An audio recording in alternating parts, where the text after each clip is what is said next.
Bueno, muy buenas tardes con todos. Quito estuvo muy lluvioso hoy. Venía de Cayambe, así que bueno, traje mis bizcochos afortunadamente.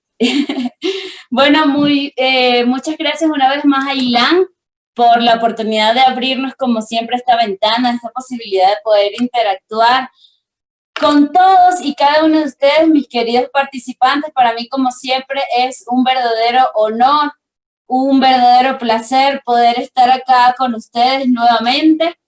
Y hoy vamos a hablar de un tema muy importante, vamos bien de dos temas muy importantes, ¿verdad? Como lo son las barreras para el aprendizaje y el juego inclusivo, ¿ok? Y es muy importante y esto está muy relacionado porque resulta que cuando existen barreras para el aprendizaje, nuestros niños suelen tener cierto tipo de dificultades y estas dificultades les suelen causar muchos problemas de otros tipos, como autoestima, desmotivación, falta de interés. Y el juego precisamente es una herramienta que nos puede ayudar y mucho desde el punto de vista terapéutico, ¿no?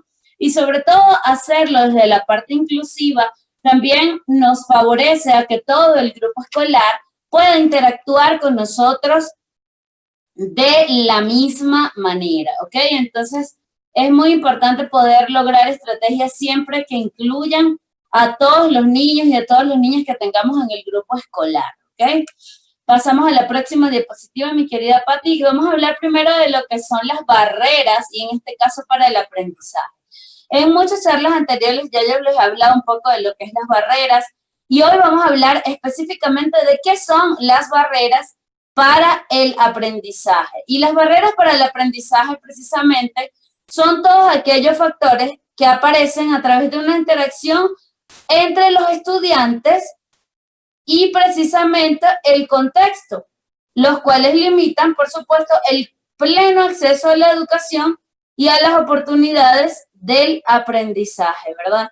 ¿Qué pasa? Cuando nosotros tenemos este tipo de barreras que nos impiden una participación plena de todos los niños, y cuando hablamos de inclusión, no solo estamos hablando de niños y niñas con discapacidad o con necesidades educativas especiales, ¿ok? Cuando estamos hablando de inclusión, estamos precisamente refiriéndonos a todo el grupo escolar, a todas aquellas personas que por diversas causas puedan sufrir algún tipo de marginación o algún tipo de vulnerabilidad, ¿ok?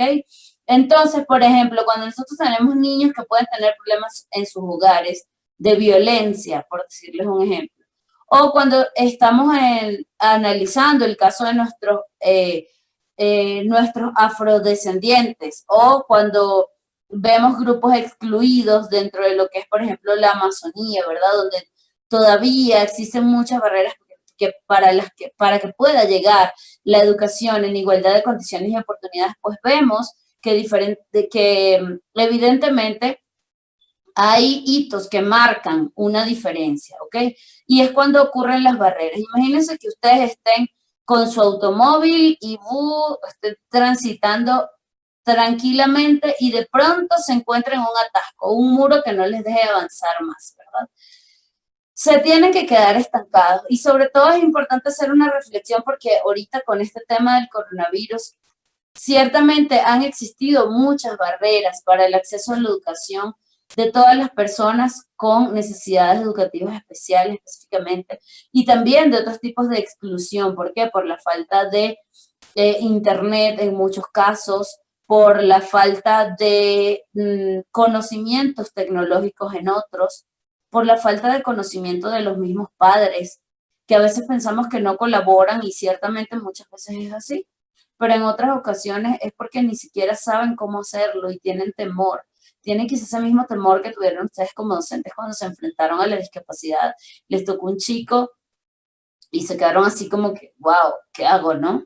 Entonces, sí, muchas veces, como yo siempre lo digo, pues los padres están en este proceso de duelo todavía no superado, ¿ok? Recuerden que cuando vivimos la discapacidad o vivimos una necesidad educativa especial, lamentablemente vivimos y experimentamos todo lo que podemos experimentar o similar a cuando ocurre la muerte de alguien, ¿ok?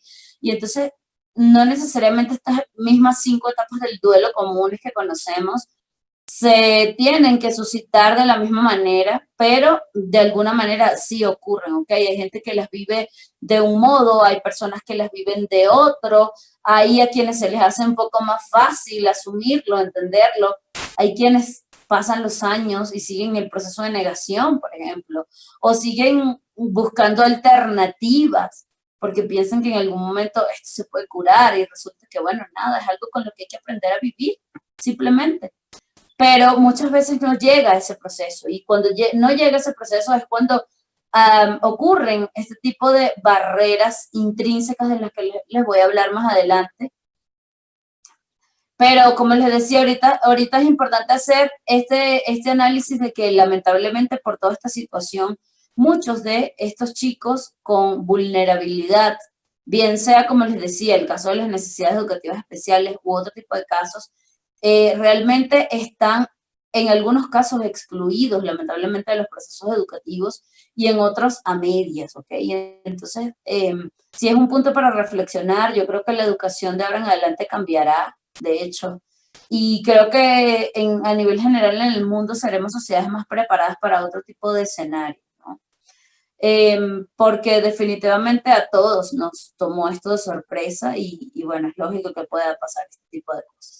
Y vamos a ver cuáles son los tipos de barreras desde el punto de vista educativo que nosotros nos podemos encontrar. Las primeras, y yo diría que las más importantes, son las actitudinales, ¿ok? Y yo dividiría este grupo de barreras actitudinales en dos. Las barreras intrínsecas y las barreras extrínsecas, ¿ok? Yo, como les decía, no solo desde el punto de vista profesional, sino que, bueno, ya todos me conocen, ya todos saben quién soy, pues saben que vivo la discapacidad y considero que la discapacidad es un proceso bidireccional, ¿ok? En el que de repente por mucho tiempo hemos estado acostumbrados a que en los procesos de integración sea la sociedad la que de alguna manera tenga que aportar y la persona con discapacidad tenga que asistir a este tipo de sitios, a ser integrado, a que un equipo específico lo atienda. Y eso también de alguna manera seguía siendo una segregación o una discriminación, ¿verdad? Con los enfoques inclusivos lo que se busca es que los mismos espacios puedan ser utilizados por todos en las mismas igualdades, con las mismas condiciones, bajo las mismas oportunidades. Y para que esto ocurra, y eso se los digo de manera muy personal, desde el lado de la discapacidad también debemos aportar. Yo digo que es como que nos encontremos en dos barreras de un río distintos, ¿no? Y estamos pensando quién llega hacia qué lado. Yo creo que los dos tenemos que llegar a ese punto medio de encuentro, en el que la sociedad aporta y la persona con discapacidad también tiene que empoderarse, también tiene que sentirse partícipe, también tiene que generar este tipo de procesos de inclusión. Entonces, estas barreras actitudinales yo las dividiría en dos, porque ocurren cuando están las barreras intrínsecas y las barreras extrínsecas, ¿ok? Las barreras intrínsecas son aquellas que dependen netamente del propio individuo y de su propia capacidad de superación, de resiliencia, esas ganas que tenga. Por ejemplo, cuando un individuo tiene baja autoestima y no es capaz de accionar para incluirse del todo en esta sociedad, ahí es sin duda hay una barrera intrínseca, porque él mismo tampoco está generando condiciones para poder ser incluido dentro de esa sociedad de la que también forma parte. Y luego ocurren las barreras extrínsecas, que son aquellas que dependen de los demás, ¿ok? Y en las cuales encontramos muchas, ¿no? Desde el entorno hasta la actitud de la gente. Yo siempre coloco estas barreras actitudinales de primeras, porque para mí son las más importantes de derribar. Existen muchos otros tipos, ¿no? Desde la arquitectura de un lugar hasta el personal, hasta la infraestructura o los recursos económicos que tú puedas tener. Pero aún cuando hubiesen ciudades perfectas, cuando existiesen entornos totalmente accesibles desde el punto de vista tecnológico, arquitectónico, con todo el equipamiento que se necesitara, si no hay seres humanos allí cálidos, dispuestos a interactuar, a hacer una mejor sociedad, esto no serviría de mucho. Mientras que pasa la realidad de que en nuestros centros educativos lamentablemente no tenemos todos los recursos necesarios, ni siquiera a veces se cuenta con todo el personal. Y es ahí cuando ese docente sale con todo lo que pueda tener, lo poco o lo mucho que pueda conseguir, y da el todo por el todo para que ese niño, ese joven o ese adolescente o ese adulto salga adelante e imprime en la vida de esa persona una huella positiva. Para mí eso vale más que cualquier cosa, que cualquier apoyo económico, tecnológico o lo que sea que puedas llegar a tener. Entonces, bueno, si se vencen estas barreras actitudinales, ya tenemos como que más de la mitad del camino andado. También están las barreras metodológicas en el punto de vista educativo y es cuando no se realizan las adaptaciones curriculares necesarias o cuando los ajustes razonables que deben hacerse no se ejecutan de la manera idónea y entonces la persona tiene una falta de acceso al currículum. ¿Okay? Recordemos que las adaptaciones curriculares tienen 3 grados de acceso al currículum. Las primeras o de grado 1 son aquellas que involucran todo lo que es la parte de acceso, desde la parte física hasta todo lo que es materiales y todo lo que debe utilizarse, ayudas técnicas y demás, para que la persona pueda acceder al ámbito educativo en igualdad de condiciones y oportunidades. Tenemos las de grado 2 que involucran el cambio de estrategias y tenemos las de grado 3 que involucran en cambio el cambio ya de contenidos en el caso de que sea necesario. Entonces, cuando estos 3 factores no ocurren, hay una barrera metodológica, de hecho. Por ejemplo, cuando un estudiante tiene discapacidad auditiva y el docente lamentablemente no conoce lengua de señas y no conoce la metodología que debe aplicar, ahí hay una barrera metodológica, ¿ok? Hay una barrera con la cual el estudiante se topa y el mismo docente también, porque no solo es el estudiante el que se topa con la barrera, es el docente también que no sabe qué hacer, ¿ok? Entonces de esto se trata en este tipo de barreras metodológicas.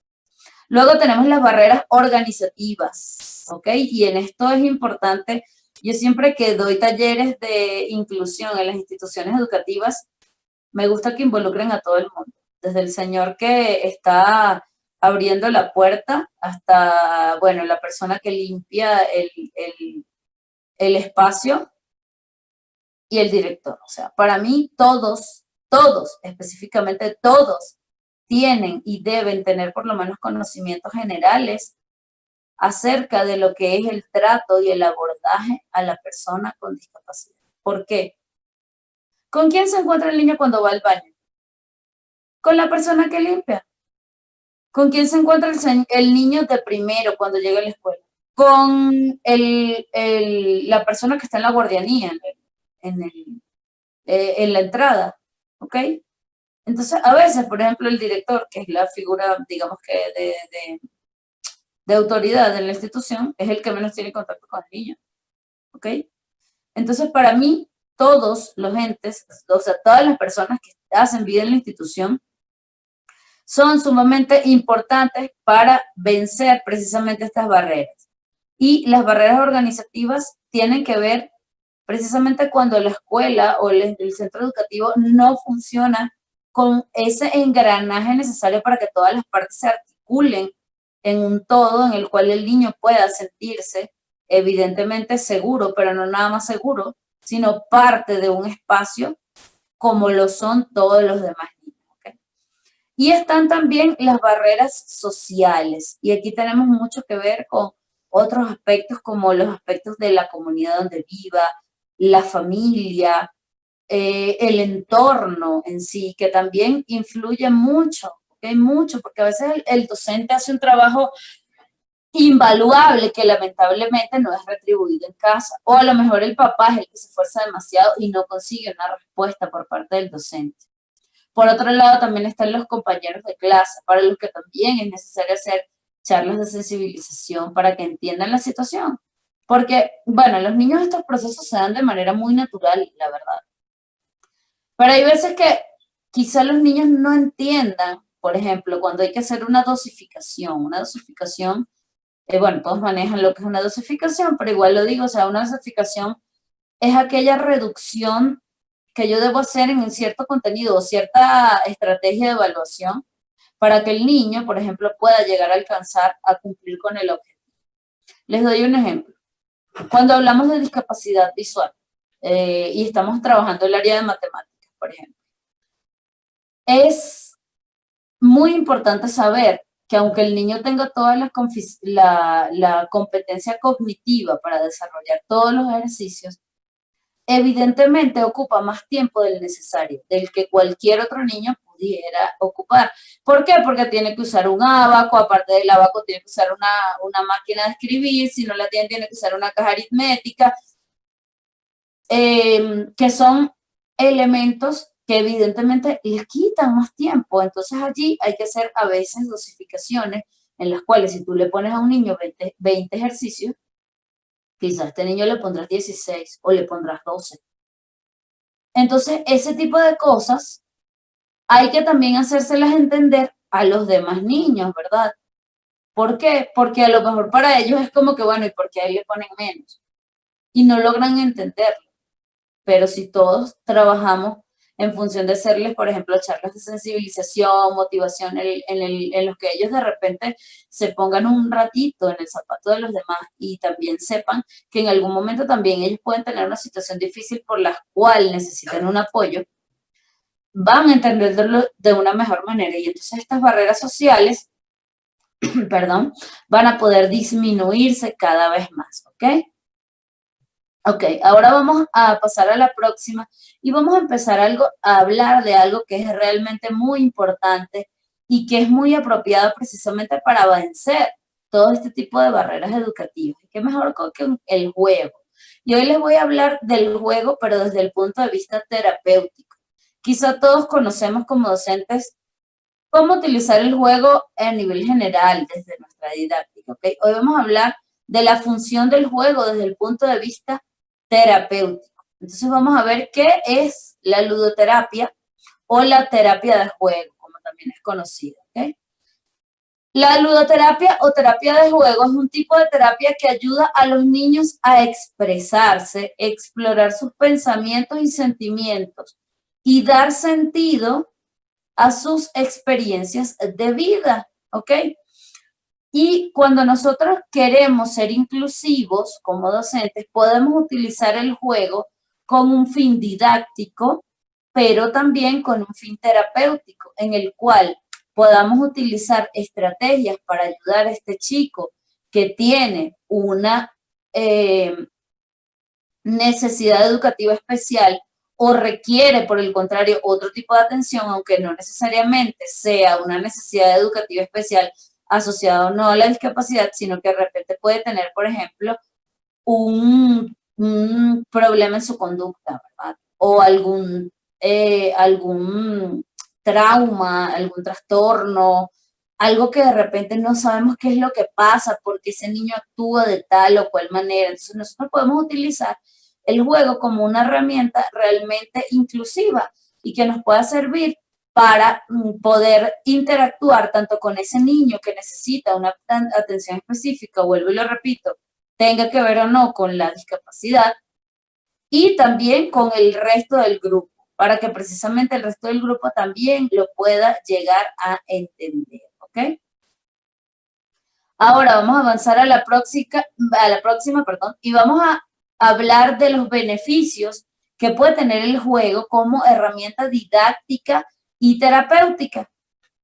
Y tenemos que decir que el juego, como decimos, es realmente importante para el desarrollo de un niño y le ayuda a dar forma a determinadas necesidades.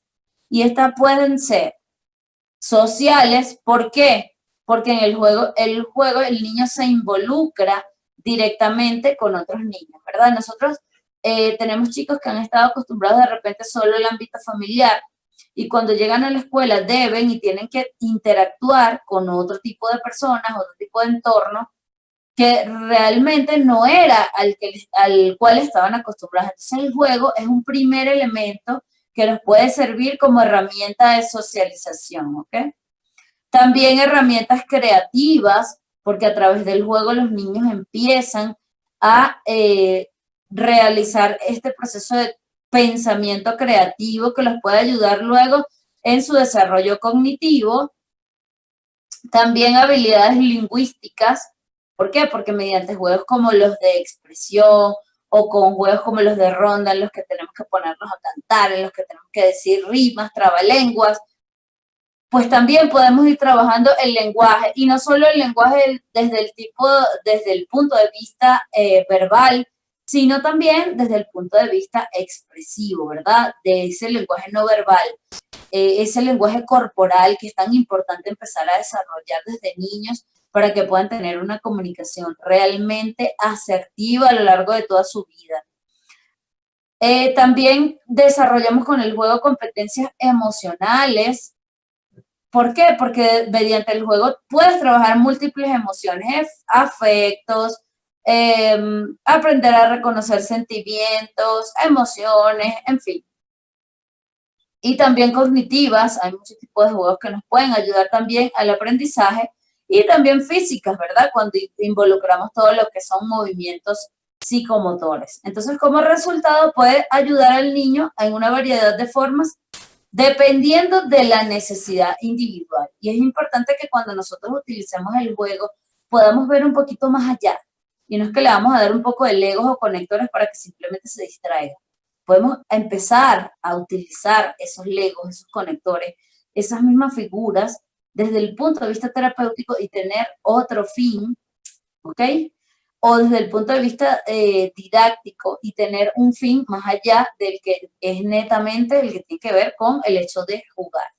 Y vamos a hablar sobre algunos beneficios específicos, ¿ok?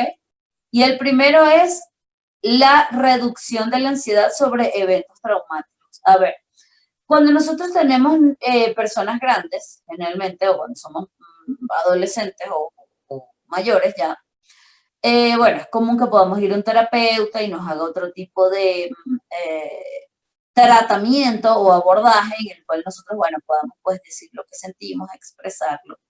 Pero un niño no necesariamente va a tener esa capacidad. Aparte, va a ser muy aburrido, ¿no? Que tú le preguntas al niño, oye, ¿qué te pasa?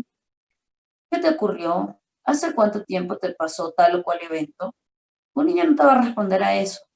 Pero con el juego tú puedes inducirlo a que pueda llegar a decirte ciertas cosas que de repente en una conversación trivial o cotidiana no va a llegar a lograr expresarse. Mejora de la confianza y sentido de competencia, ¿no? Y en el buen sentido de la competencia. Todos los seres humanos, yo siempre he dicho que somos seres de competencia. Y cuando alguien me dice, no, vale, uno debe ser competitivo, yo le digo, claro que sí. O sea, desde que nosotros estamos antes de la concepción, nosotros tuvimos que luchar con 1 millón de espermatozoides y fuimos nosotros los que llegamos allí. Entonces, díganme ustedes si no, si desde antes de la concepción no estamos en un sentido de competencia, ¿no? Y en este caso lo que debemos lograr es una competencia sana en la cual el niño logre una autoestima importante que le haga posicionarse y competir más que todo consigo mismo, ¿no? Y retarse cada día para que pueda desarrollar muchas competencias, pueda ser hábil, pueda tener esa necesidad que debemos cultivar todos los seres humanos de ser mejores cada día, no necesariamente por el entorno que nos rodee, sino por una satisfacción personal, ¿ok?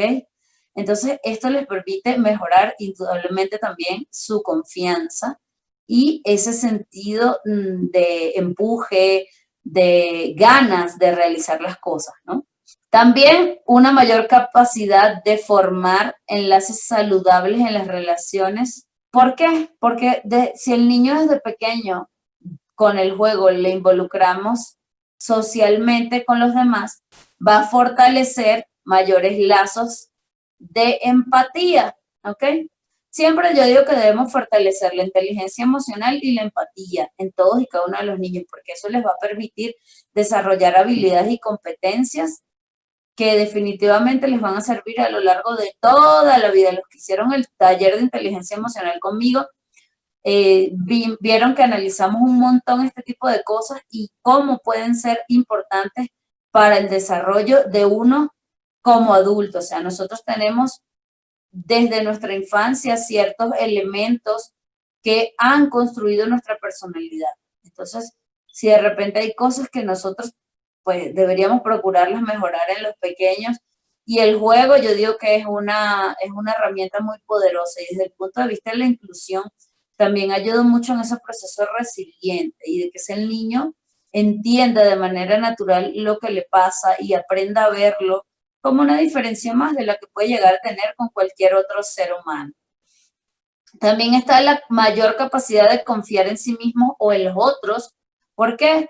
Porque definitivamente hay juegos en los que tienes que depender también de los demás. Y eso precisamente también fortalece estos lazos de confianza que deben existir.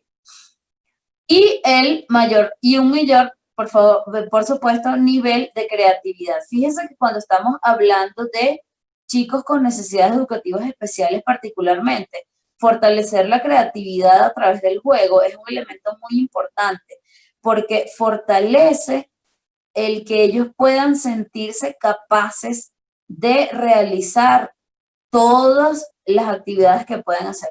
Vamos a avanzar a la próxima y vamos a hablar en cambio de algunas técnicas que podemos utilizar. Bueno, por ejemplo, yo que soy terapeuta los utilizo en las terapias de juego, pero ustedes que son las personas que son netamente docentes, también las pueden utilizar dentro de su desarrollo en la clase cotidiana con un fin también un poco, no netamente terapéutico, porque no estaremos trabajando en un tema individual, pero sí también ayudando a lo que pueda estar haciendo ese otro equipo, como lo son los psicólogos o cualquier otra persona que trate al niño, ¿no? Lo primero es la visualización creativa. Siempre les decía, inyectarles este tipo de motivación para que puedan crear y a futuro esto que hoy en día lo hacen desde el juego, a futuro lo puedan hacer con sus propias ideas innovadoras. ¿Okay?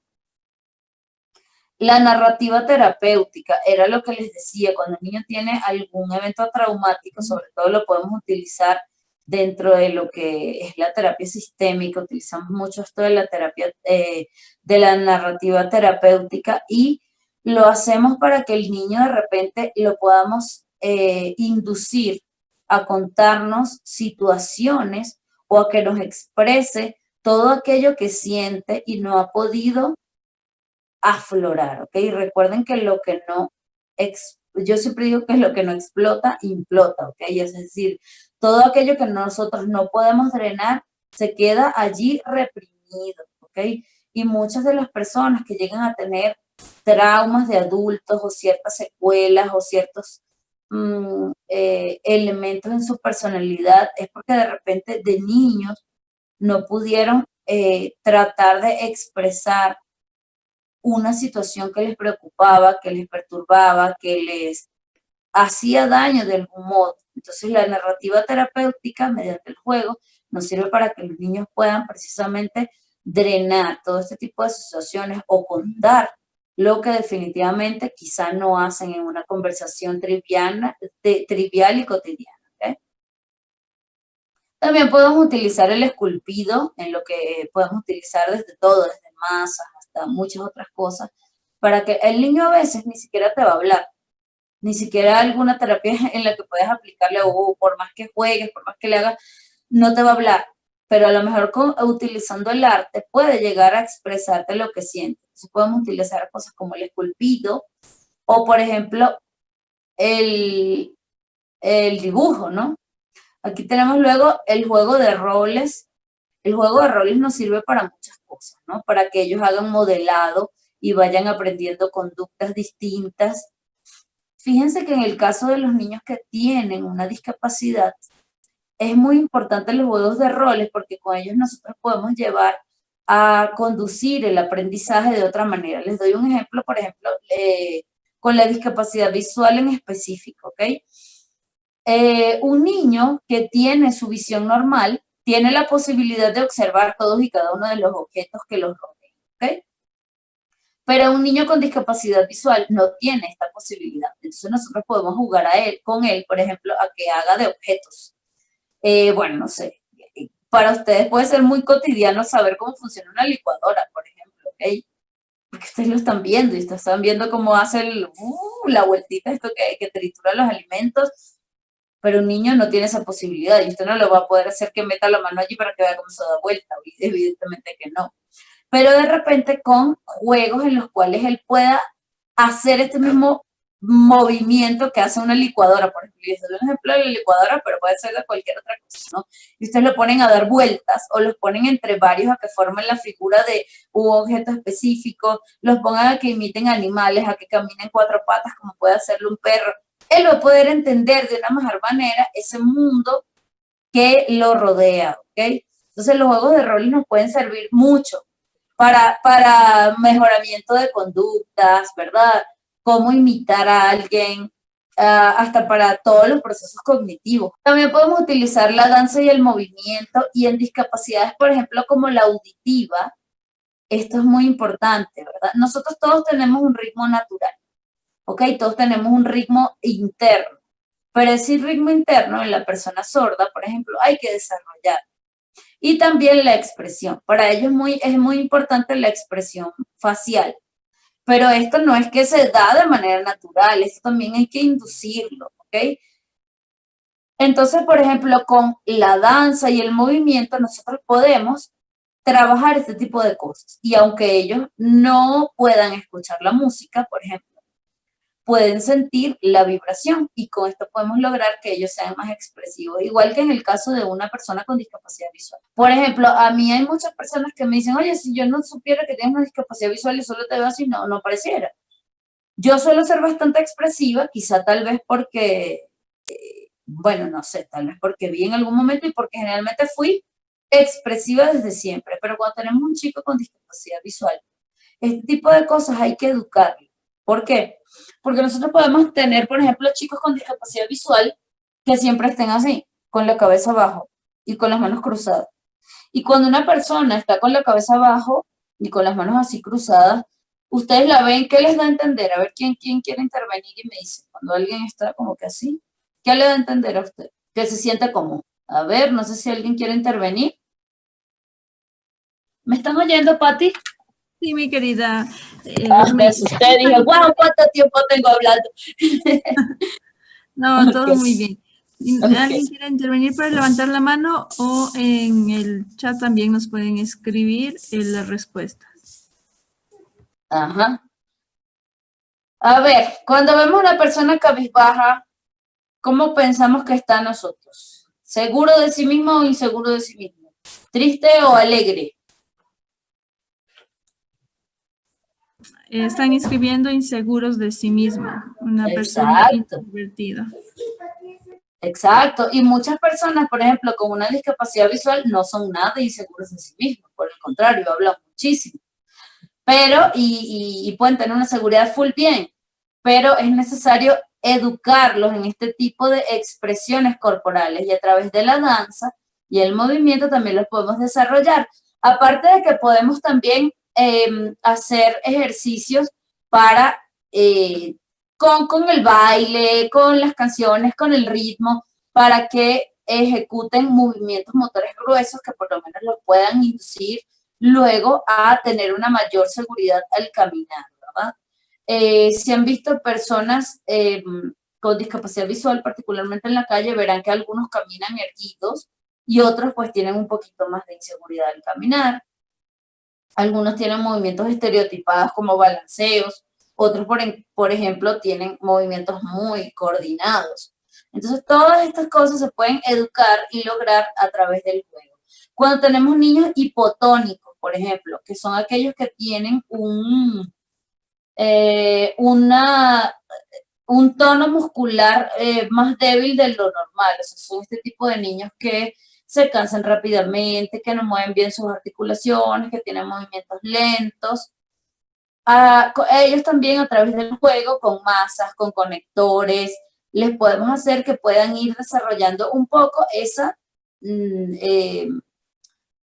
tono muscular, ¿ok? Aunque necesitan otro tipo de terapias, evidentemente. No estoy queriendo decir que solamente el juego va a estar para hacer el milagro, ¿no? Es cuando doy, por ejemplo, talleres de musicoterapia, que es un área que también me encanta trabajar, y la gente dice como que no, es que el efecto Mozart, la música es milagrosa. Y yo, no, o sea, la música no es milagrosa, no es que te vas a poner ahí un Mozart y por un efecto milagroso eso va a actuar en tu cerebro. No, o sea, involucra involucra muchas otras cosas, ¿ok?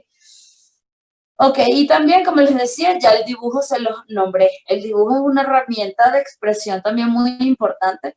Yo diría que el arte en general. Particularmente yo como terapeuta utilizo muchísimo el arte. Me valgo mucho del arte porque yo creo que mediante el arte todos expresamos. A todos nos gusta un arte en específico. A algunos les gustará más la pintura, a otros les gustará más la música, a otros les gustará más el teatro, la actuación, no sé. Pero todos de alguna manera tenemos algún área del arte desarrollada. Entonces, cuando tú haces algo que realmente te motiva, ¿ok? Que te hace sentirte a gusto con lo que estás desarrollando, definitivamente puedes llegar a tener mejores competencias para desarrollar otro tipo de habilidades. Vamos a ver cuáles podrían ser los fundamentos de la ludoterapia o de utilizar el juego como herramienta didáctica o como herramienta también terapéutica. Primero, el juego y los juegos son un medio de expresión natural, experimentación y aprendizaje general del niño. También el niño se siente como que en casa dentro de un escenario de juego y se relaciona fácilmente con los juguetes y todo lo que le concierne, ¿okay? A un niño tú lo puedes desconectar del estrés, de la preocupación, de lo que sea, mediante el juego y puedes crear un sitio seguro para él mediante esta herramienta. El juego también facilita la comunicación y la expresión de sentimientos, frustraciones y ansiedades, ¿verdad? Como les digo aquí, es decir, brinda la oportunidad de ventilar sus emociones desde una perspectiva diferente, pero antes de definir la técnica aplicada para el manejo de la conducta que queremos tratar, es necesario primero conocer que todos sus intereses, todo lo que el niño le pueda preocupar, lo que le pueda gustar, y es importante también tener una interacción con la familia. ¿Por qué? Porque de repente ese niño tiene, por ejemplo, un tratamiento médico específico en el que no puede. Les voy a dar un ejemplo. Tenemos un niño que convulsiona, ¿ok? Y nosotros le queremos hacer este tipo de juegos de dar vueltas, bueno, hacer muchas rondas.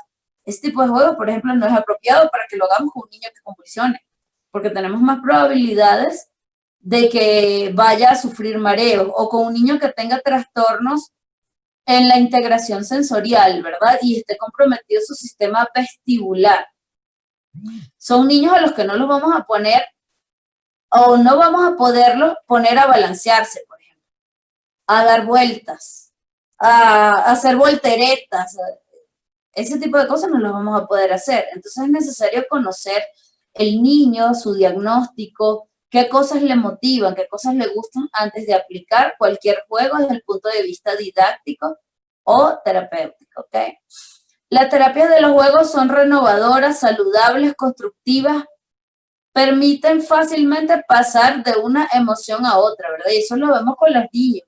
Pueden estar muy tristes y los juegas y se activan, o pueden estar alegres y se pueden molestar si perdieron, ¿ok? El juego nos torna este cambio de emociones que también es importante para que el niño pueda experimentar. Yo siempre he dicho que las emociones no hay que evitarlas, ¿no? Por el contrario, tienen que dejarse fluir, así sean estas emociones negativas, porque también nos ayudan a valorar las positivas posteriormente.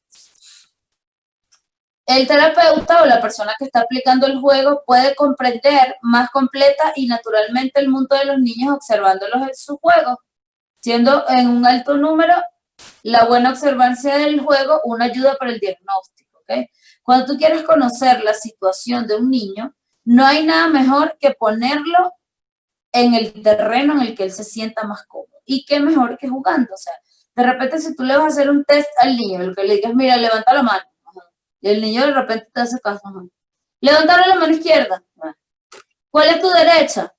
¿Cuál es tu pie izquierdo? Levántalo. Ok, a la quinta orden te va a hacer caso, pero ya se va a cansar.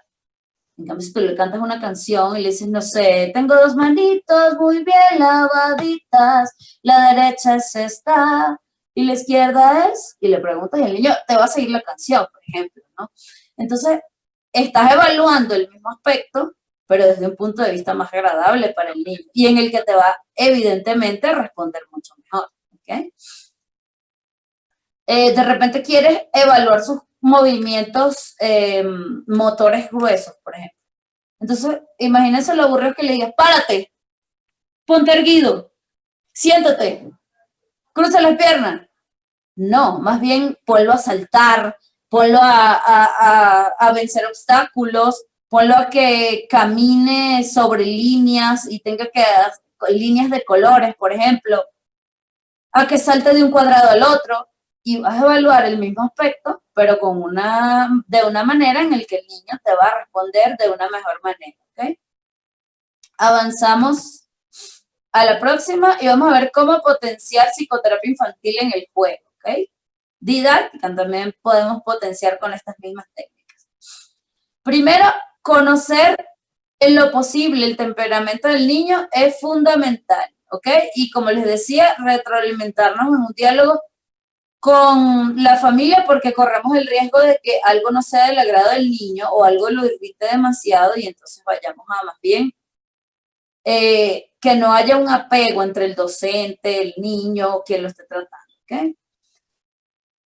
El juego también sirve como una herramienta de evaluación proyectiva y esto también nos sirve desde el punto de vista didáctico, como les decía, ¿verdad? Y sobre todo cuando tenemos niños con discapacidad que de repente no siempre se expresan, no siempre nos van a decir una respuesta desde el punto de vista verbal. Por ejemplo, vamos a ver, estamos trabajando los colores con los niños, con todos.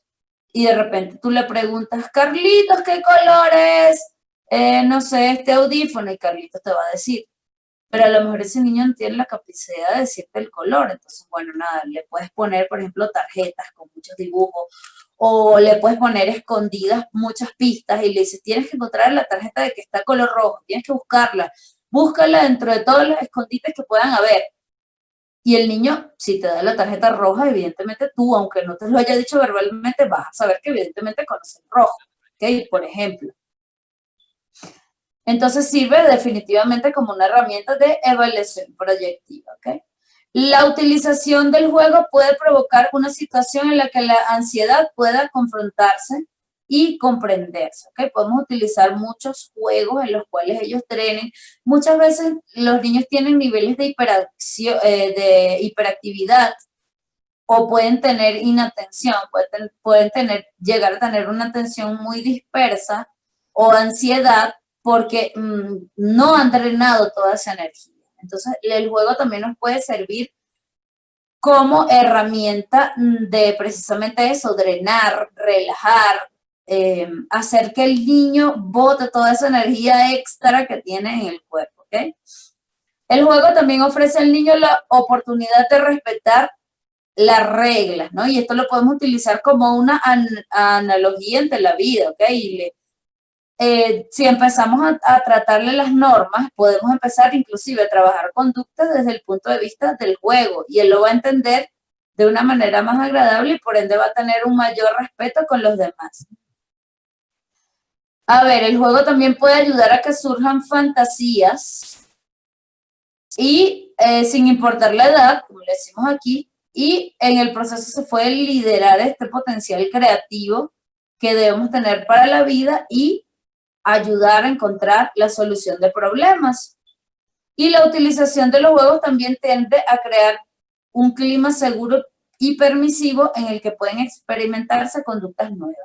Es necesario que nosotros a veces dejemos la rigidez que implica el momento de la clase, porque de repente en los momentos en que el niño se sienta más relajado nos va a mostrar otro tipo de actitudes y conductas que no haría en una situación reglada o normada desde otro punto de vista, ¿ok? Y estos momentos también nos pueden servir para, por supuesto, detectar otro tipo de cosas o trabajar otro tipo de competencias. El juego terapéutico promueve también conductas que mejoran el desarrollo socioemocional del niño. ¿Por qué? Porque lo que les decía, podemos trabajar diversos tipos de emociones, ¿ok? Y vamos a ver algunos tipos de juegos, avanzamos a la próxima, que nos podemos encontrar. Primero, los juegos de reglas. ¿Cuáles son estos juegos de reglas? Nos sirven para trabajar conductas. ¿Por qué? Porque tenemos normas específicas a seguir. Son este tipo de juegos en los que es necesario cumplir con ciertos protocolos para realizar la actividad o lograr la meta final. Los juegos de construcción son aquellos en los que el niño puede desarrollar su potencial creativo y entre ellos tenemos juegos armables como los Legos. Por supuesto, me encanta que ahora los Legos salieron en braille, eso me encantó.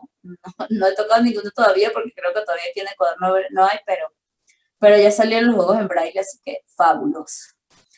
Entonces todo este tipo de construcciones, castillos armables, juegos, carritos que podemos desarmar y armar, nos hacen que el niño desarrolle su potencial creativo y además eso también nos sirve, por ejemplo, cuando tenemos niños con trastornos de integración sensorial que les cuesta, por ejemplo, secuenciar pasos, podemos realizar este tipo de juegos de construcción para que aprenda a precisamente seguir instrucciones y también llevar una secuencia de las tareas que llegue a hacer. Hay niños que por este tema de la integración sensorial se les cuesta, por más que pueda parecer algo muy fácil para muchos, les cuesta definitivamente realizar muchas acciones, ¿ok? Juegos sensoriales son aquellos que nos permiten explorar todos los sentidos. Los juegos simbólicos son aquellos a través de los cuales podemos realizar imitaciones y muchos otros tipos de conducta. Juegos de manos o táctiles, ¿verdad? Nos sirven para desarrollar el tacto y también para poder tener un mayor contacto o roce social con los demás niños. Juegos motores, aquellos en los que podemos involucrar todo lo que son los movimientos del cuerpo. Y también tenemos los juegos de racionamiento lógico y espacio, ¿ok? En los que podemos también contribuir con la parte cognitiva y con la parte del desarrollo espacial. Y también tenemos los juegos de imitación, que son ideales, por ejemplo, para el modelado de conductas, para el que aprendan a hacer ciertas tareas, seguir normas, entre otros. Y también tenemos juegos de secuencias temporales, lo que les decía, para la organización, son sumamente importantes y determinantes. Y los juegos de memoria nos ayudan también en esta parte cognitiva y de retención, y los juegos imaginarios que pueden desarrollar la creatividad. Y dejé de último estos, que son los juegos grupales terapéuticos y son los que podemos utilizar mucho desde el punto de vista inclusivo, porque debemos siempre pensar, como yo les decía, en actividades que involucren a todo el grupo escolar, pero con el que todos puedan definitivamente sentirse a gusto, ¿ok? Bueno, hay muchos juegos que se pudieran hacer desde el punto de vista inclusivo para trabajar la multisensorialidad, ¿verdad? Y podemos hacer cosas, les doy ciertos ejemplos, como por ejemplo hacer juegos en los que los niños se tapen los ojos, si hay un niño con discapacidad visual en la clase y tengan que encontrar ciertos objetos, por ejemplo, o tengan que distinguir ciertas texturas. Podemos hacer con canciones, si tenemos un niño con discapacidad auditiva, por ejemplo, que aprendan a cantarla en lengua de señas y así todos estarán jugando y además aprendiendo algo nuevo, ¿verdad? Si tenemos un niño con discapacidad física, por ejemplo, podemos jugar a que todos tengamos que alcanzar objetos sin movernos de nuestro espacio, por ejemplo, ¿ok? O trabajar todos en común para alcanzar cosas, inclusive incluyendo a este mismo niño, ¿ok? Cuando trabajamos también juegos de memoria, juegos de cognición, podemos hacer tarjetas que nos sirvan para todos, ¿verdad? Si tenemos un niño que tiene discapacidad auditiva, pues hacemos tarjetas que tengan lengua de señas, que tengan la imagen y que tengan la letra, por ejemplo. Y así podemos hacer muchos tipos de actividades, pero siempre recuerden que lo más importante es desarrollar cosas que nos sirvan para todo el grupo escolar, porque así realmente vamos a estar siendo inclusivos, para que nos sirvan desde bueno, con los chicos que tienen una discapacidad, pero también con aquellos que definitivamente no tienen ningún tipo de dificultad, ¿ok? Mi Osmey, nos preguntan por interno ¿Cómo puedes manejar ahora que estamos conectados de forma virtual la ludoterapia para niños con necesidades educativas? ¿Cómo podemos hacer? Tal vez. Aquí hay un elemento muy importante y es que ustedes tienen que tener una buena interacción con la familia, porque ustedes se tienen que valer de las herramientas que el niño tenga en casa, ¿ok? Sean muchas o sean pocas. Con cualquier cosa se puede jugar hasta con los implementos de la cocina de la mamá, o sea, con cualquier cosa, literalmente. Pero ustedes tienen que tener una muy buena conexión porque si no conocen lo que tiene el niño en casa, pues evidentemente se les va a hacer más difícil, ¿ok? Y también porque hay veces en las que van a necesitar de este apoyo del representante, porque para los niños es algo nuevo, es algo distinto, jugar o interactuar con el docente desde una pantalla, ¿ok? Entonces, para mí lo primordial y lo importante es eso, tener una relación con la familia y ver qué elementos tienen en casa, con qué cuentan, ¿ok? Sean muchos, vuelvo y les repito, o sean pocos. Ustedes como docentes son muy creativos y con lo poquísimo que puedan tener los niños en casa, ustedes pueden diseñarles, estoy segura que sí, actividades que les puedan servir. Gracias, mi querida Osmey. Pregunta Marilyn Sierra, ¿algún juego para niños que tienen un grado de retraso mental? Muchos, muchos, o sea, pero de repente depende de qué aspectos quieras trabajar, ¿ok? Podemos trabajar desde cálculo con el juego hasta, no sé, como les decía, reglas, normas, eh, sexualidad inclusive, que es un tema muy importante de trabajar con ellos, reconocimiento de su esquema corporal.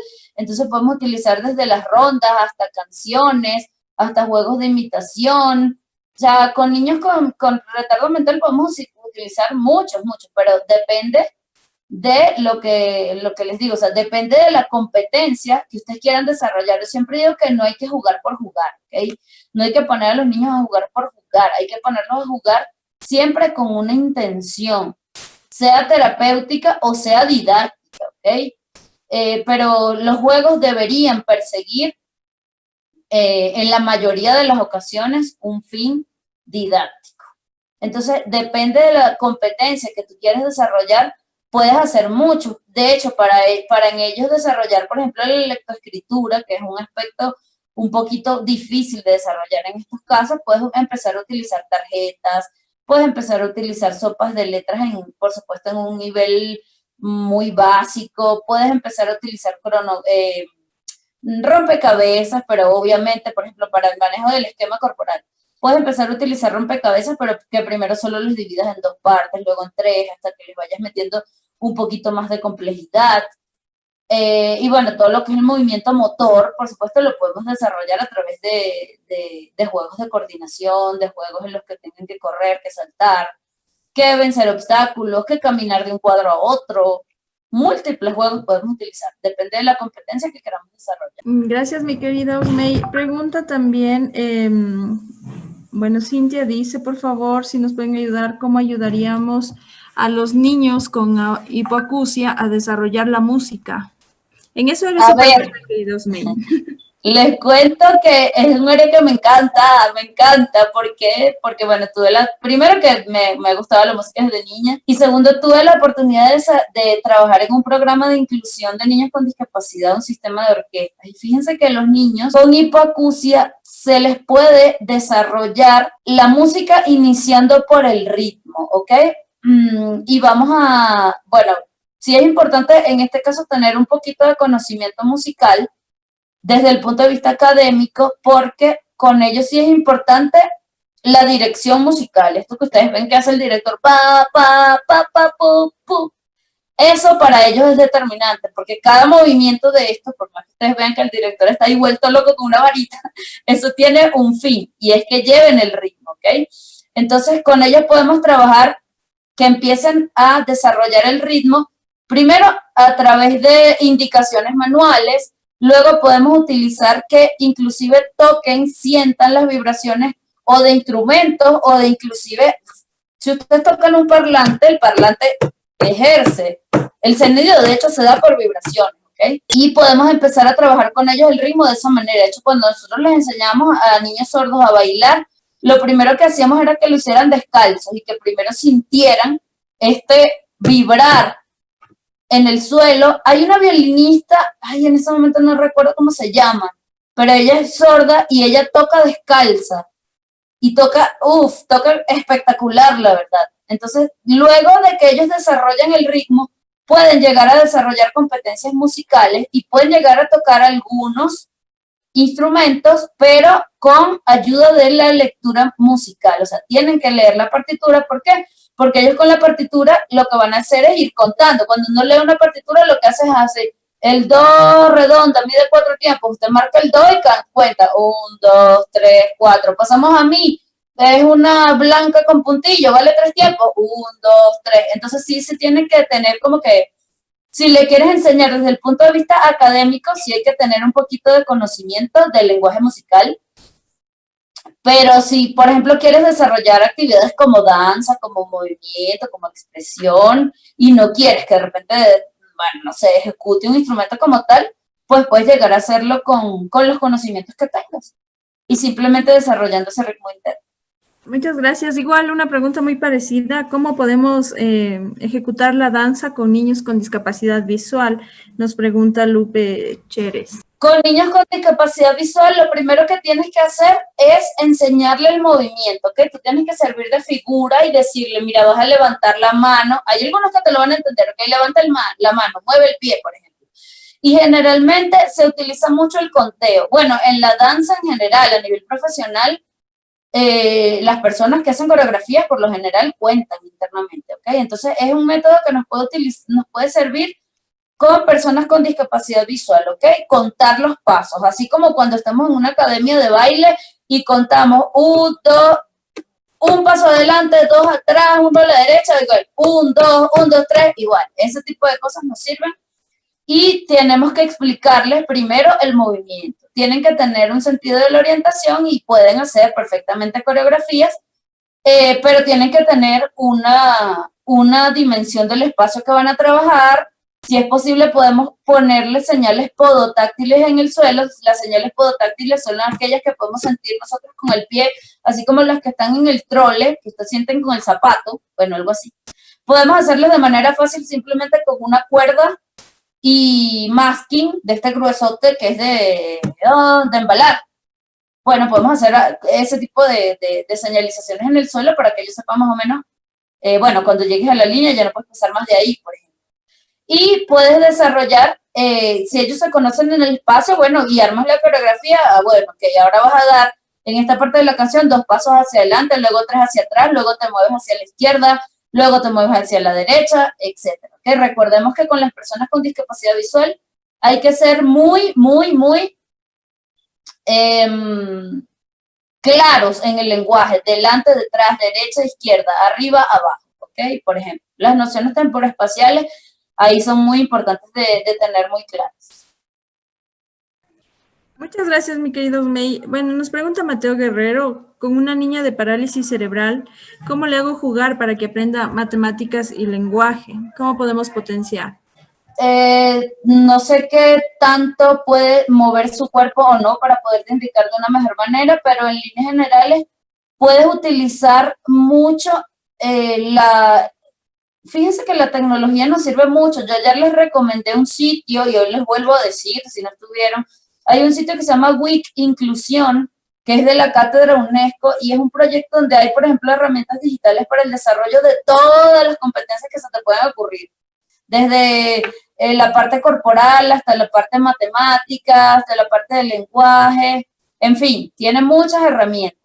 Y puedes utilizar con esta niña que tiene parálisis cerebral, bueno, vuelvo y te repito, no sé qué partes del cuerpo pueda mover bien o no, pero evidentemente con lo que pueda mover o lo que puedas hacer, puedes realizar diversos materiales didácticos de tarjeta o hasta ponerla a contar objetos, depende del nivel en el que esté, ¿no? Pero generalmente deberíamos empezar a trabajar con materiales concretos para que se motive, empiece a contar, empiece a comparar, empiece a asociar y ya luego le puedes ir metiendo complejidad con los números y todo lo que es el cálculo ya de una manera. Muchas gracias, Osmey. Pregunta María Fernanda, quisiera saber qué juegos pueden practicar en el recreo para que compartan con niños con síndrome de Asperger para ayudarles a que se integren. Ok, con los niños con síndrome de Asperger tenemos que tener cuidado en qué les gusta. Como les digo, o sea, hay niños que son hiposensibles, es decir, tienen hiporrespuesta táctil, es decir, son niños que necesitan muchos estímulos fuertes como abrazar, tocar, son este tipo de niños que se golpean porque es una necesidad. La otra vez creo que, no sé si les he recomendado una película, la película de Temple Grandin, les recomiendo que la vean para que vean lo que siente una persona hiposensible. Ella de hecho es una científica y creó algo que se llama la máquina de abrazos por esa necesidad de hiporrespuesta que tenía, ¿ok? Al tacto.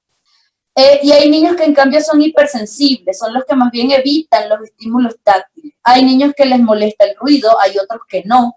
Entonces, el juego con el que tú vayas a interactuar o con el que quieres que los niños socialicen, debes tener en cuenta primero cómo es la personalidad de ese niño. Porque si es un niño hipersensible al ruido, no lo puedes poner a gritar con todos porque se te va a alterar. Al contrario, necesitas buscarle más bien un sitio seguro, donde juegue con pocos niños, donde empiece a interactuar con objetos, luego les puedes ir metiendo los compañeritos poco a poco.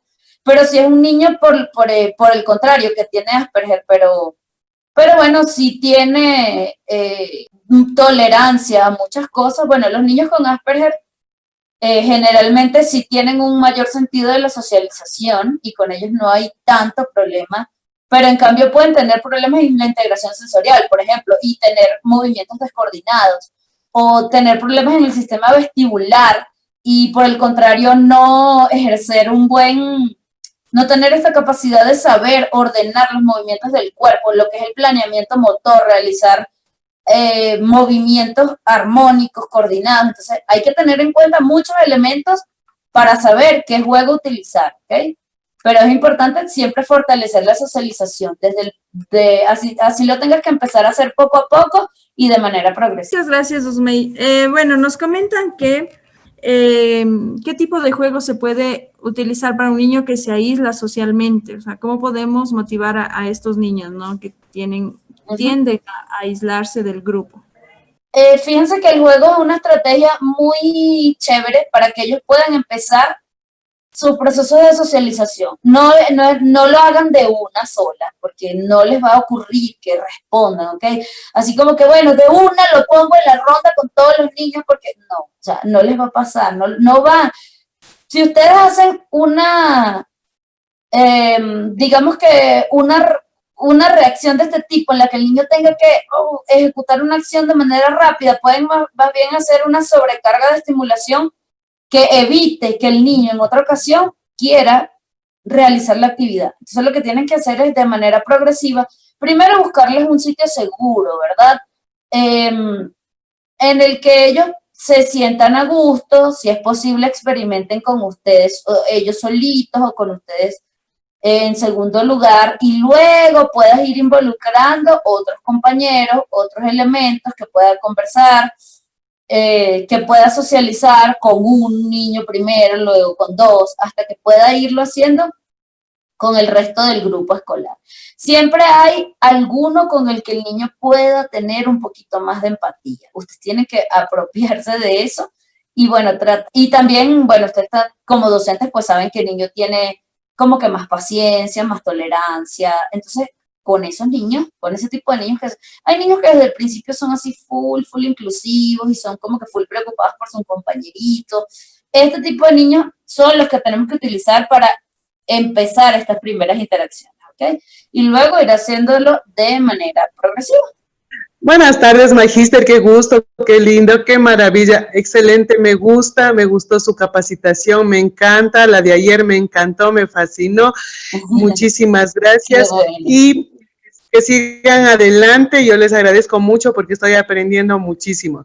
Una pregunta, mi querida Magíster, ¿cómo debo hacer cuando unos niños vienen, supóngase de otra institución, ¿qué proceso, cómo puedo hacer para que ellos se adapten con su nuevo grupo? Es muy difícil porque, por ejemplo, un ejemplo, vienen de otra escuelita de primero de básica y han pasado inicial 1, inicial 2, primero de básica y vienen a segundo.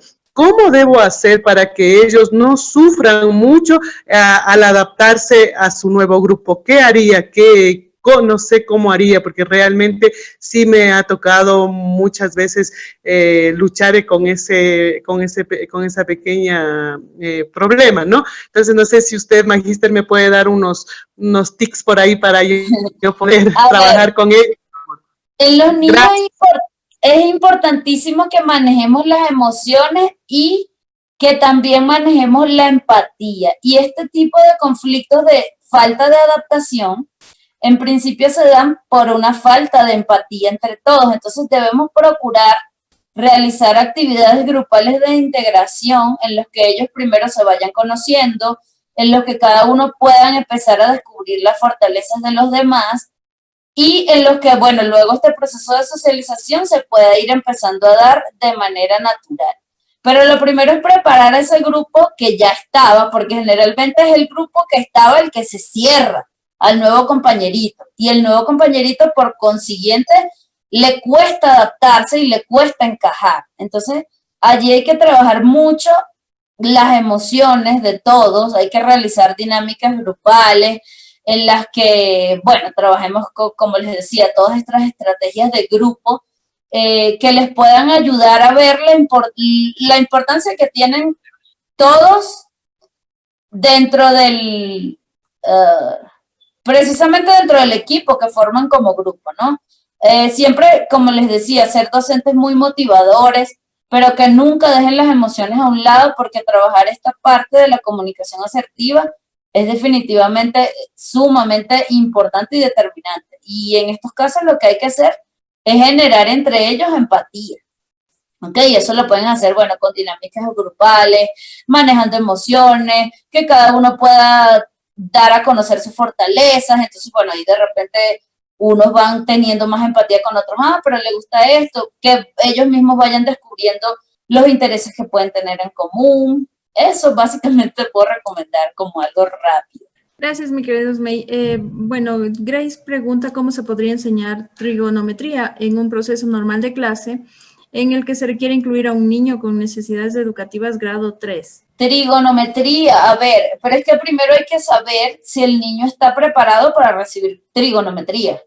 ¿Ok? Si su nivel cognitivo está para eso. Si no, tienes que hacer una adaptación, evidentemente, de grado 3 en la que tengas que cambiar el contenido de ese chico. O sea, lo primero que deberías saber es en qué nivel está el chico.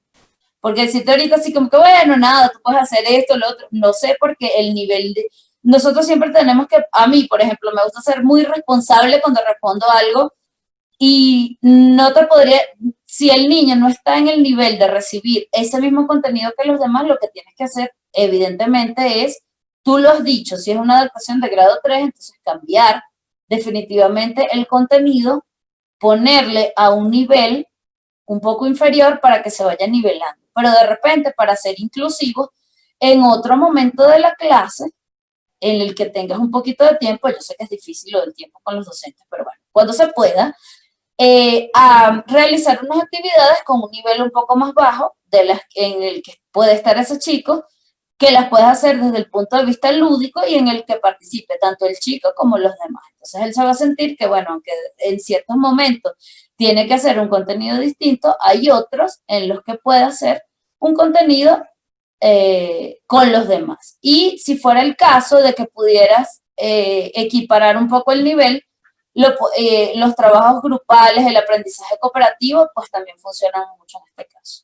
Muchas gracias, Osmey. Bueno, nos preguntan también, nos comenta Alexandra, dice que tiene una nena de 8 años, pero su edad neurológica es como de 4 años, porque tiene el diagnóstico de síndrome de Ladau-Kleffner y le gusta bailar. Le gustaría saber si es que hay algún grupo de danza que reciba necesidades educativas dentro del país. Alexandra está en qué ciudad. Conozco, bueno, en Cuenca conozco, aquí en Quito, la verdad, No sé qué proyectos específicos trabajen la danza como tal, o qué proyectos tengan programas que sean inclusivos. O sea, te diría algo incierto si te recomiendo un grupo en específico, la verdad. No conozco aquí en Quito alguno, y ahorita por el tema de la pandemia, pues me imagino que todas estas actividades presenciales obviamente deben estar suspendidas. La Orquesta Joven del Ecuador, ellos están ubicados al lado de la Casa Amarilla de McDonald's, eso queda por la 6 de diciembre, por la Casa de la Cultura específicamente. Ellos estaban por iniciar, todavía no lo han comenzado, pero un programa de música, de integrar a niños con discapacidad o con necesidades educativas especiales para que puedan hacer música dentro de lo que es el ámbito orquestal, pero todavía no lo han iniciado. Si supiera que lo inicie, en algún momento lo publicaría en mis redes porque estaría de algún modo involucrada con ellos. Pero hasta el momento todavía no lo han iniciado. Por todo el tema de la pandemia, todo eso está suspendido. Bueno, hay una pregunta desde Facebook. Dice, ¿qué actividades de sensibilización puedo realizar en la universidad en la que trabaja? Ya ha realizado algunas, pero son muy repetitivas, y cómo podríamos realizar un proceso de sensibilización. Recordemos que si en realidad la idea o lo ideal sería que cada uno de ustedes pues puedan también transmitir mucho acerca de la atención a las necesidades educativas, ¿no? Entonces, eso pregunta mi querido Osmey, ¿cómo podemos...? Yo diría que las actividades que a mí más me funcionan cuando doy charlas de sensibilización es poner a los demás en el lugar de la persona. Eso es lo que más funciona. O sea, si usted está dando un taller de sensibilización sobre discapacidad visual, tápele los ojos, hágalo que caminen. Eso funciona muy bien. Si tienen discapacidad, si estás sobre la discapacidad auditiva, no sé, ponlos a que tratan de comunicarse sin hablar, o sea, ponlos a que se sitúen por un momento en el lugar de esa persona. Y ya de ahí, bueno, puedes empezar a decirles todo lo que tengas que decirles sobre discapacidad, inclusión, motivación, pero en primer lugar, yo lo que hago y lo que me funciona en mis charlas muy bien para lograr vencer ese rapport es que la gente definitivamente se ponga en los zapatos de los demás. Pati, me tengo que desconectar. Gracias, muchas gracias. Dice Pati Luque, Cine Mune es un grupo de personas con discapacidad. Búsquenlo en Cine Mune. Muchas gracias, Pati, por la referencia también, para que puedan conocer el trabajo que está haciendo este grupo. Les agradecemos. Esto de la sensibilización yo creo que sí nos serviría mucho como docentes dentro de nuestra aula, no importa en qué edad estemos. Es importante, y mucho más si tenemos un niño con una necesidad específica, con TDAH, con autismo, con discapacidad intelectual, discapacidad física. El hacerles poner en el lugar del otro a los pequeñitos, ¿no? Por ejemplo, hay niños, en mi caso tuve un grupo de segundo de básica, que teníamos 2 niños con hiperactividad, y claro, los niños le molestaban, les rompía las cosas, no les dejaban hacer tareas, pasaban saltando de un lado al otro. Entonces llegó el punto en el que todo el grupo como que empezó a aislar a los 2 niños, y bueno, yo hice un proceso con ellos en el cual les hacía cerrar los ojos y les decía, bueno, ahora sienta que su corazón late al 1000 por uno. ¿Qué quería hacer? Entonces uno de ellos decía, yo quiero salir corriendo porque mi corazón está latiendo muy fuerte. Entonces, a ver, sal corriendo, y salía corriendo. A ver, la nena, tú si es que tú piensas que, digamos, que tienes todas las ganas de ir al baño y quieres ir, ¿qué harías? Salgo corriendo, hago esto. Entonces, perfecto. Entonces, hacíamos ejercicios como para que sientan que el compañerito tiene ese tipo de ansiedad o tiene esa forma de comportamiento, y que hay que entenderle, ¿no? Entonces, les ponía a correr a toditos, ¿no? Por ejemplo, si es que el niño con hiperactividad, pues, ya no quería estar quieto, decía, a ver, ¿qué quieres hacer? Decía, no, yo quiero ir a jugar con la pelota. Entonces, perfecto, vamos a salir todos un momentito y volvemos, pero cuando tú vengas, comprométete en que vas a estar un momento, vas a poner atención porque tus compañeros van a hacer lo que tú quieres ahora, pero luego tú tienes que hacer lo que tus compañeros te están pidiendo. Entonces, hacíamos actividades así para que puedan incluir a los muchachos con TDAH porque era sumamente complicado y es complicado, ¿no? Porque a veces tenemos 30, 40 estudiantes, 40 niños y uno de ellos está que molesta o puede tener movimientos involuntarios o llama la atención. Entonces, sí darles también el espacio de que los niños con necesidades educativas sea quien decide ese momento qué actividad quiere hacer para que sienta compromiso y dice, no, mis compañeros me dieron este tiempo para mí, ahora yo también voy a respetar a mis compañeros en su actividad. Entonces, podríamos trabajar en esa forma también como estrategia. Y bueno, Grace nos pregunta que cómo trabajar con un joven Asperger o una clase de simbología química, sabiendo que es un joven campeón de MMA. Eso nos pregunta también mi querida Osmey. Bueno, fíjate que hay que conocer el diagnóstico específico, ¿ok? Ya me dices que es Asperger, pero hay que saber en qué nivel está. Muchos niños con Asperger tienen, por el contrario, un coeficiente intelectual, o sea, o pueden llegar a realizar partes de cálculo de una manera inclusive superior a la que le realizaría cualquier niño, ¿no? Entonces, hay que atender también, como les decía siempre, a la necesidad educativa especial que tiene el niño, a su propio ritmo de aprendizaje.